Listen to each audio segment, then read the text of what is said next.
We're now going to take a look at a few properties of the definite integral. If you kind of think of our progress so far, we've defined what a definite integral is, and we've seen in some special cases where geometry can help. Now we're going to look at some more general properties of the definite integral that hold in all cases, right? So things that will make our work a lot easier in the future, relatively speaking. So to start, let f of x be continuous on, and let's say that the interval like a to b, and then in a few properties we might introduce another number which will be called c. And then I'll state what the relationship is between C and A and B. But for now, just for simplicity, let's say that we have a continuous function and we're going to list some properties. Now, I am not going to give a rigorous proof of any of the properties. Some of them have very clear kind of geometric interpretations, just like how you can associate a specific region with a definite integral. There is like a picture or some kind of illustration that will help, I guess, kind of elucidate the particular property. So we're just going to list them. We'll see how far we get. And the first property is this. All right, so what if your lower and upper limits are the same? What is that always going to be? Well, if you think about it, let's draw a picture on this side. So, here's our function. And I'm not even going to draw the y-axis, but here is our function y equals f of x. And suppose that is the x value a. And essentially, that's what this definite integral implies. Because the upper and lower limits are the same, then the region really doesn't have any width to it, right? So essentially, the width is 0. So if the width of, let's say, some rectangle is 0, then what is its area? Well, it'll be 0 times whatever that height is. But it really doesn't matter the specific height simply because you're multiplying by a width of 0. So it turns out that this definite integral where the lower and upper limits are equal, that's always equal to 0, right? So that's a pretty simple but useful property. Number 2. So normally when we write a definite integral and we came up with our definition, we had an a as the lower limit and b as the upper limit, and then now I'm saying for sure that a is greater than or equal to b. But what if I have it switched? What if I have my lower limit be the larger of the two numbers, right? So what if it looks like that?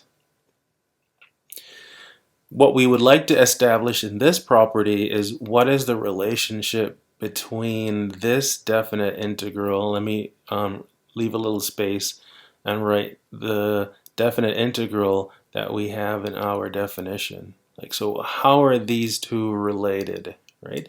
Where essentially when you swap the upper and lower limits. Well, if we go back to the definition, and I won't write out all the steps. As I said, I'm not going to give a formal proof of any of these properties.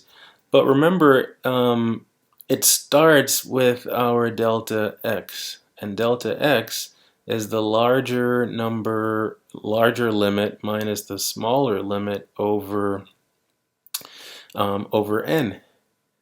So if I switch these two around, then what I could say is, so a minus b over n. So that's when now a is the larger number, which is kind of what this is implying. Or I should say this is not necessarily the larger number, but this is the upper limit, and this is now the lower limit.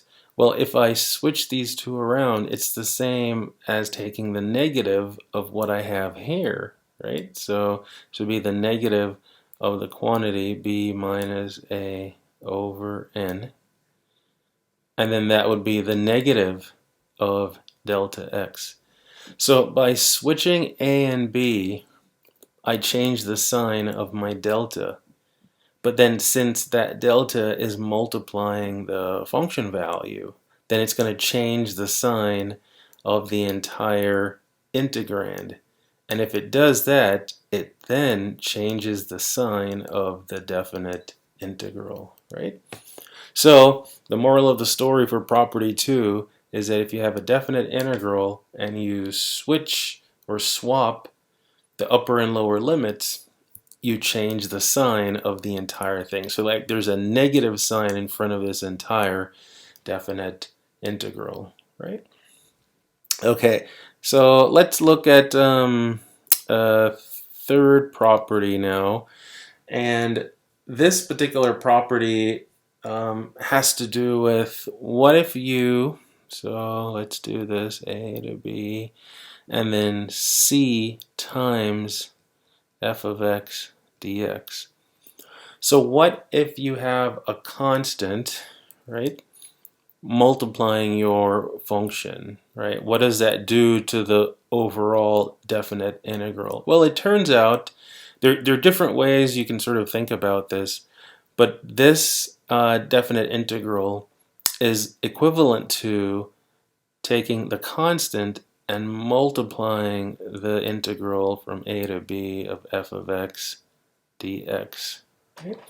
So in other words, the multiplication by a constant, it could be done by multiplying the integrand or multiplying the entire definite integral. Another way of seeing this, or kind of recognizing how to apply this property, is that the constant here, this constant, can be factored outside of the definite integral. And it turns out that this works for any real number, right? Okay, good. For the fourth property, this one, I need a second function as well. So I'm going to also assume, assuming, now these are assumptions that can be dropped, and later on in the course we will see just how and when we can drop these assumptions. But assuming g of x is also continuous, again on that same interval a to b, then it turns out, and there are a couple things I'll write down here. If you have the integral from a to b of f of x plus g of x with respect to x, this single definite integral can be broken up into the sum of two other definite integrals. In other words, finding the definite integral of a sum is the same as summing these two definite integrals. So the integral from a to b of f of x dx plus the integral from a to b of g of x dx, right? And this is called the additive property. And it turns out it not only does it work for addition, it also works for subtraction. So instead of writing this whole thing again, I'll just do a minus there and a minus there, right? So what this allows you to do, and there are instances where this is this idea of splitting, you know, a single definite integral into the sum or difference of two other integrals, that is an important and useful property, right? And it's called additive property. And it's not just with two functions. You know, here is how it can be generalized. if you have, so what I'm going to write down is like a sequence of functions. They're all going to be f, but each f will have a different subscript. So it will be f1 of x. I'll do plus or minus f2 of x plus or minus, and then I'll do dot dot dot plus minus fn of x dx. Well, this can be broken up as the integral from a to b of f1 of x dx plus minus the integral from a to b f2 of x dx plus minus dot dot dot plus minus the integral from a to b fn of x dx. So it can be extended to any number of, so each term here is called a summand. So you can have two summands, as I indicated with f and g, or you could have lots of them. As long as the operation is either addition or subtraction, you can break it into these kind of smaller individual pieces, right? Useful property to make, hopefully make our lives a lot easier, right? Let's look at property 5. Now, property 5, this one I am going to start with a picture. So I'm going to start with a picture here and then write the appropriate property below. So again, just for simplicity, let's say our function is always above the x-axis. I have a and I have b, and I have a way of writing down the area of this region, right? In fact, that's our definite integral notation. So what I'm going to do, I'm going to kind of color code the region and the integral that corresponds to it. So this region here that I've shaded in red is denoted by that definite integral. So like that, right? Well, suppose I had a number, and again, this is, I'm going to make an assumption here that technically doesn't have to be satisfied for the property to hold, but it makes sense intuitively if I start it this way. So let's say I have another number, c, between a and b. And what I'm going to do is split the big red region into two. So let's say I call that, I shade that one in blue, and then this one in green. So what happens is this.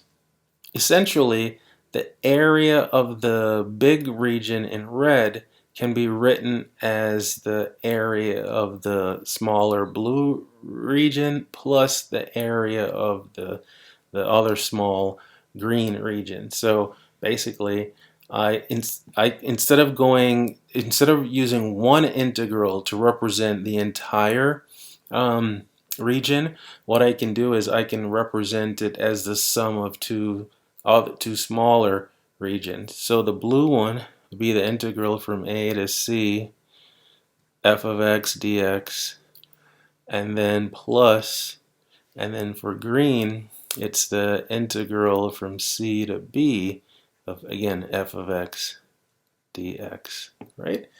And this again is a really useful property where instead of looking at the whole, you look at the sum of the pieces. And just like how this additive property above can be extended to any number of summands, the same thing down here, I could split this up not just once, but I could split it up many times and go from like A to C1 and then C1 to C2. In other words, I'm not going to refer to it as a partition, but it's almost like you partition, the interval A to B, and then just take the area of the smaller pieces and just add them all together, right? So I'm not going to write down that extension of it, but that certainly is a possibility, right? Just two more properties, and then we will wrap it up with one or two examples. So let's see, property 6. If the function f of x is known to be greater than or equal to 0, right? Like the ones, and again, what that's implying is the function, it could touch, let me show this, it could touch the horizontal axis, your x-axis, but it certainly can't be below. So this is saying that if your function is greater than or equal to 0, and then let's say for all x in the interval a to b, then what must be true about this? Well, what we can say, if the integrand is non-negative, then the net area would have to be non-negative, right? So the definite integral would also have to be greater than or equal to 0, right? So you can't have a function, you can't take the definite integral of a function that's greater than or equal to 0 and somehow get something negative, right? Geometrically, that doesn't make sense. If the region is always above or maybe on the horizontal, then the net area has to be greater than or equal to 0, right? So again, that one, just thinking about the geometry of it, it makes sense. And finally, your seventh property just says, just a slight extension of what we have here. If f of x is greater than or equal to g of x for all x in, again, the interval. So let me draw what that means now. So graphically, if you were to graph f and g separately, the graph of f would lie either above or on the graph of g. So, maybe something like this. So this would be y equals f of x, and then maybe I'll do a different color here. Maybe something like that. This would be g of x. So this is the kind of picture that this seventh property is alluding to. And if you think about it, let's say this is A, and then let's say this is B. So the area under the blue graph would be there, and then the area under the white graph would be there. And it just look, it's like the white just dominates the blue, right? So what that means is if I were to do the definite integral from a to b of f of x dx, then that has to be greater than or equal to the integral from a to b of g of x dx, right? 6 and 7 are good when you have to estimate an area, like how big can it be or how small can it be. Whereas the other ones were just different ways of representing, the exact expression that the definite integral is saying, right? Okay, so let's just do maybe I'll just do one example just to kind of illustrate this. And in fact, this example, not only will it utilize a couple of these properties, but it will also tie back in to the concept of using geometry, right? In certain cases, we can use geometry to evaluate a definite integral. So let's look at this integral, the integral from 0 to 1, and here's my function, 5 minus 3 times the square root of 1 minus x squared dx. Now, if you were to draw this as a single function, you probably would say to yourself, well, I don't really see how geometry is going to help me. But what we can do is break it down to the sum or difference of maybe some smaller or some easier functions to work with, right? So first, I'm going to use the additive property and write this single integral as the difference of these two integrals. So first I'm going to take the constant as one function, integrate that from 0 to 1, and then minus the integral of 3 times the square root function, like that, also from 0 to 1. So that's our additive property. Now we can actually apply the property about multiplying by a constant. For instance, this 5 can be interpreted as 5 times 1. So I could actually factor out the 5 and then times the integral from 0 to 1 of 1 dx, right? Minus, do the same thing from the second integral, but now factor out a 3. So put the 3 in front of the definite integral. And now, if I said, well, what is the graph of y equals 1? You should recognize it as, so what I'm going to do is right below each definite integral, I'm going to sketch the corresponding region. So here is my xy plane, and the function y equals 1 looks like this. It has a constant y value of 1, and then it goes from 0 to 1. So that's the area that is represented by that definite integral. Similarly, this one's a little bit trickier, but I'll just kind of remind you quickly of what you can do to help sketch this. You either would be able to recognize that this is the portion of a circle, or if you don't recognize it in that form, square both sides, add x squared to both sides, and then you'd need to recognize this as the equation of a circle that's centered at 0, 0 with radius 1. So let me sketch the area that is consistent with that definite integral. So so this part of it, in fact, let me sketch the whole thing here. So the root of 1 minus x squared is the top half of the unit circle. It's the unit circle because your radius is the square root of 1, which is 1. And then the region goes from 0 to 1. So it goes out here. This is the center. So this is it. So now let's write down the area of each of these. The area of this rectangle is 1 times 1. That's 1 square unit. The area of this quarter circle is just that. It's 1/4 of the area of the circle of radius 1. So that's pi times 1 squared. That's pi over 4. All right?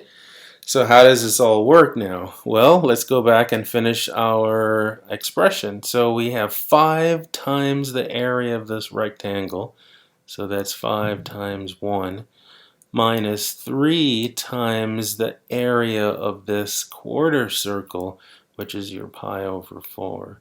So the final answer, the value of this definite integral, is 5 minus 3. Let me write my minus sign more clearly. 5 minus 3 pi over 4. And if you wanted, you could put square units. I'm not going to do that. They didn't really ask about area, but we know that we can use area in some of these special cases. So hopefully these properties, are getting you thinking about, again, the relationship between the definite integral and area. But knowing these operational properties can really help you out when a problem seems as if it's just a little too complicated, there's too much going on. Sometimes you can use these properties to kind of distill it down to more tractable parts. So hope you found it interesting, and I'll see you in another video.